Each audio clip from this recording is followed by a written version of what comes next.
বাংলায় কবে আসবে বৃষ্টি, যার দিকে চাতকের ন্যায় তাকিয়ে আছে বঙ্গবাসী। তবে তারই মাঝে আবারও একটি গুরুত্বপূর্ণ আপডেট দিল আলিপুর আবহাওয়া দপ্তর। সেক্ষেত্রে আলিপুর আবহাওয়া দপ্তর বলছে আজ 25 তারিখের ক্ষেত্রে কিন্তু আপনার আলিপুরদুয়ার, জলপাইগুড়ি এবং কোচবিহার মানে উত্তরবঙ্গের জেলাগুলির একদমে পার্বত্য অঞ্চলগুলিতেও কিন্তু আর তাপপ্রবাহের হাত থেকে রক্ষা পাবে না। এগুলোতেও কিন্তু আপনার উষ্ণ আর্দ্র পরিবেশ তৈরি হবে, মানে আলিপুরদুয়ার, জলপাইগুড়ি, কোচবিহারেও কিন্তু তাপপ্রবাহের সম্ভাবনা থাকছে। কেবলমাত্র দার্জিলিং এবং কালিম্পংয়ে বৃষ্টির সম্ভাবনা থাকছে। উত্তরবঙ্গের পাশাপাশি দক্ষিণবঙ্গে তো তাপপ্রবাহ চলছে, আর সেক্ষেত্রে কিন্তু আপনার লাল সতর্কতা যেটা থাকছে, রেড অ্যালার্ট, তো সেটা আপনার পশ্চিম বর্ধমান, বাঁকুড়া, পশ্চিম মেদিনীপুর, ঝাড়গ্রাম, পূর্ব মেদিনীপুর এগুলোতে কিন্তু রেড অ্যালার্ট থাকছে। তো এই যে আপনার তাপপ্রবাহের সম্ভাবনা তৈরি হচ্ছে আর বৃষ্টির সম্ভাবনা তৈরি হচ্ছে, উত্তরবঙ্গেও যে তাপপ্রবাহের হাত থেকে রক্ষা পাচ্ছে না, তো এই পরিস্থিতি আর কতদিন চলবে, কোথায় কতটা বৃষ্টির সম্ভাবনা থাকছে, বৃষ্টি নিয়েও বা কী আপডেট দিচ্ছে আলিপুর আবহাওয়া দপ্তর, কেননা বৃষ্টি হলেই কিন্তু একটা মনের আশা পূরণ হবে, কিছুটা তৃপ্তির পরিবেশ তৈরি হবে। তো সেক্ষেত্রে কী আপডেট আসছে সবটাই বিস্তারিতভাবে আলোচনা করব এই ভিডিওতে, তাই ভিডিওটি অবশ্যই শেষ পর্যন্ত দেখুন। তো সেক্ষেত্রে এই মুহূর্তে যে আপডেট আসছে এটা আপনার দার্জিলিং, কালিম্পংয়ে হালকা বৃষ্টি, বাকি আপনার জলপাইগুড়ি, আলিপুরদুয়ার, কোচবিহারে কিন্তু আপনার অস্বস্তির পরিবেশ তৈরি হবে, আর্দ্রতাজনিত আপনার আবহাওয়া থাকবে, উষ্ণ আবহাওয়া। তবে তাপপ্রবাহ যেটা থাকছে আপনার উত্তর দিনাজপুর, দক্ষিণ দিনাজপুর, মালদাতে তাপপ্রবাহ থাকছে। অতীত তাপপ্রবাহ যেটা থাকছে সেক্ষেত্রে আপনার এদিকে আপনার বাঁকুড়া, আর এদিকে আপনার বীরভূম, পুরুলিয়া, আর মালদা, পূর্ব বর্ধমান, নদিয়া, হাওড়া, হুগলি আর উত্তর দক্ষিণ 24 পরগনা, কলকাতা এগুলোতে কিন্তু তাপপ্রবাহের সম্ভাবনা থাকছে। অতীত তাপপ্রবাহ থাকবে বর্ধমান, বাঁকুড়া, পশ্চিম মেদিনীপুর, ঝাড়গ্রাম, পূর্ব মেদিনীপুরে কিন্তু অতীত তাপপ্রবাহের সম্ভাবনা থাকছে। আর আগামীকালকের দিকে যদি আমরা লক্ষ্য করি যে আগামীকাল কী পরিস্থিতি, সেক্ষেত্রে 27 তারিখের আপডেট আপনারা দেখতেই পাচ্ছেন। 27 তারিখে কিন্তু বজ্রবিদ্যুৎ সহ বৃষ্টির সম্ভাবনা বাড়ছে। এদিকে আপনার দার্জিলিং, কালিম্পং, জলপাইগুড়ি, আলিপুরদুয়ার, কোচবিহারে কিন্তু বৃষ্টির সম্ভাবনা বাড়ছে। তবে আপনার তাপপ্রবাহ, অতীত তাপপ্রবাহ বজায় থাকছে আপনার এদিকে উত্তর দিনাজপুর, দক্ষিণ দিনাজপুর, মালদা আর বাঁকুড়া, মুর্শিদাবাদ, পূর্ব বর্ধমান আর এদিকে আপনার হুগলি, উত্তর 24 পরগনা, দক্ষিণ 24 পরগনা এগুলোতে কিন্তু অতি তাপপ্রবাহ, মানে আজকের থেকে কিন্তু আগামীকাল আরও তাপমাত্রা বাড়ার একটা সম্ভাবনা থাকছে। অতি তাপপ্রবাহের কারণে লাল সতর্কতা যেটা থাকছে আপনার এদিকে আপনার পশ্চিম বর্ধমান, বাঁকুড়া আর পশ্চিম মেদিনীপুর, ঝাড়গ্রাম, পূর্ব মেদিনীপুরে কিন্তু অতীত তাপপ্রবাহের কারণে লাল সতর্কতা থাকছে। 27 তারিখের ক্ষেত্রেও কিন্তু প্রায় একই পরিস্থিতি।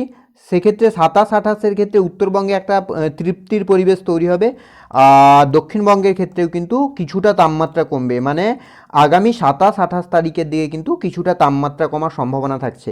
বৃষ্টির ক্ষেত্রে যদি আমরা লক্ষ্য করি, তো বৃষ্টির ক্ষেত্রে আজকে যেটা হচ্ছে আপনার দার্জিলিং, কালিম্পংয়ে বৃষ্টি হচ্ছে, বাকি আপনার দক্ষিণবঙ্গের কোথাও কিন্তু বৃষ্টির সম্ভাবনা নেই, উত্তরবঙ্গের ক্ষেত্রেও কিন্তু বৃষ্টি নেই। আগামীকালকের দিকে যদি আমরা লক্ষ্য করি, সেক্ষেত্রে 26 তারিখ যেটা বৃষ্টি হচ্ছে আপনার দার্জিলিং, কালিম্পংয়ে, এছাড়া আপনার জলপাইগুড়ি, আলিপুরদুয়ার, কোচবিহারে কিন্তু হালকা বৃষ্টি হতে পারে, বাকি কোথাও কিন্তু দক্ষিণবঙ্গে বৃষ্টির কোনো সম্ভাবনা নেই। 27-28 তারিখের দিকে যদি আমরা লক্ষ্য করি, 27 তারিখের ক্ষেত্রে জলপাইগুড়ি, আলিপুরদুয়ার, কোচবিহারে হালকা বৃষ্টি হতে পারে, বাকি আপনার দক্ষিণবঙ্গ বা উত্তরবঙ্গের কোথাও বৃষ্টি নেই। এবার যদি আমরা একটু উইন্ডির আপডেটের দিকে লক্ষ্য করি যে উইন্ডির আপডেট কি বলছে, উইন্ডির আপডেট যেটা বলছে আপনার এদিকে আজকের ক্ষেত্রে কিন্তু আপাতত সেভাবে বৃষ্টি নেই, তবে আপনার এদিকে বাংলাদেশের কিছু অংশ, ত্রিপুরা, অসম এগুলোতে কিন্তু হালকা বৃষ্টি হতে পারে। আর এদিকে কিন্তু আপনার প্রচুর পরিমাণে জলীয় বাষ্পপূর্ণ বাতাস কিন্তু আপনার ঢুকছে সাগর থেকে, এছাড়া আপনার এই ঝাড়খণ্ড, বিহার হয়ে কিন্তু প্রচুর পরিমাণে বাতাস ঢুকছে, এটা কিন্তু লু আকারে কিন্তু বাংলায় আসার সম্ভাবনা থাকছে। আগামীকালকের দিকে যদি আমরা লক্ষ্য করি, সেক্ষেত্রেও কিন্তু আপাতত সেভাবে বৃষ্টির কোনো সম্ভাবনা লক্ষ্য করা যাচ্ছে না, তবে আপনার প্রচুর পরিমাণে লু আকারে কিন্তু বাতাস আসছে, মানে লু বইবে আর কি, যেটা হচ্ছে আপনার এদিকে আপনার বিহার, উড়িষ্যা আর ঝাড়খণ্ড হয়ে কিন্তু এটা বাংলার দিকে আসার সম্ভাবনা থাকছে। তবে বাংলাদেশের বিস্তীর্ণ অঞ্চল, খুলনা, বরিশাল আর ত্রিপুরার সর্বত্রই কিন্তু বৃষ্টি, বজ্রবিদ্যুৎ সহ বৃষ্টির সম্ভাবনা তৈরি হচ্ছে আগামীকাল। শনিবারের দিকে যদি আমরা লক্ষ্য করি, সেক্ষেত্রেও আপাতত সেভাবে বড় কোনো পরিবর্তন লক্ষ্য করা যাচ্ছে না, আপাতত আবহাওয়া একই থাকবে। রবিবার আপনার হচ্ছে 28 তারিখ, সেক্ষেত্রেও আপনার সেভাবে আপাতত বড় কোনো পরিবর্তন লক্ষ্য করা যাচ্ছে না আবহাওয়ার। তবে আপনার এদিকে উত্তরবঙ্গ এবং আপনার উত্তর পূর্ব ভারত আর এদিকে বাংলাদেশ এগুলোতে কিন্তু বজ্রবিদ্যুৎ সহ বৃষ্টির সম্ভাবনা তৈরি হচ্ছে। রবিবারের দিকে আপনার দীঘা, কন্টাই, হলদিয়া মানে এই অঞ্চলগুলিতে মানে উপকূলবর্তী অঞ্চলগুলিতে কিন্তু হালকা থেকে মাঝারি বৃষ্টি, এছাড়া আপনার গঙ্গাসাগর, হলদিবাড়ির এই অঞ্চলগুলিতেও কিন্তু হালকা থেকে মাঝারি বৃষ্টির একটা সম্ভাবনা তৈরি হচ্ছে।